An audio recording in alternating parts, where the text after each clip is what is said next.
50 plus আছে, 50 লাখ। হ্যাঁ, কিসের টাকা এগুলো? ব্যবসা। ভোটের সময় একজন ব্যক্তি একসঙ্গে কত টাকা বহন করতে পারবেন এ নিয়ে জনমনে থাকা নানা প্রশ্ন ও বিভ্রান্তির অবসান ঘটালেন নির্বাচন কমিশন সচিবালয়ের সিনিয়র সচিব আক্তার আহমেদ। তিনি স্পষ্ট করে জানিয়েছেন, ভোটের সময় টাকা বহনের কোনো নির্দিষ্ট সীমা নেই।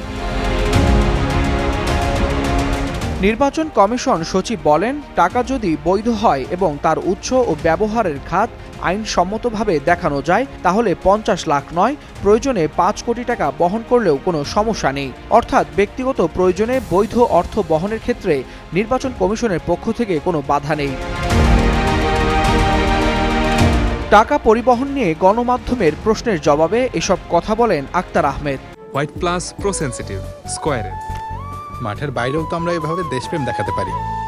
তিনি জানান, নির্বাচন কমিশন মূলত অর্থের ব্যবহার ও উদ্দেশ্যকে গুরুত্ব দেয়, অঙ্ককে নয়। তবে এই অর্থ যদি ভোটে প্রভাব বিস্তার, ভোট কেনাবেচা বা নির্বাচনী আচরণবিধি লঙ্ঘনের কাজে ব্যবহৃত হয় তাহলে সে বিষয়টি খতিয়ে দেখবে নির্বাচনী অনুসন্ধান ও বিচারিক কমিটি। আর টাকা যদি অবৈধ হয় কিংবা উৎস সন্দেহজনক হয় সেক্ষেত্রে আইনশৃঙ্খলা বাহিনী ব্যবস্থা নেবে। এর আগে ঠাকুরগাঁও জেলা জামায়াতের আমির বেলাল উদ্দিন প্রধানকে সৈয়দপুর বিমানবন্দর থানা পুলিশ 50 লাখ টাকা সহ আটক করার ঘটনায় নতুন করে আলোচনায় আসে ভোটের সময় টাকা বহনের সীমা প্রসঙ্গ।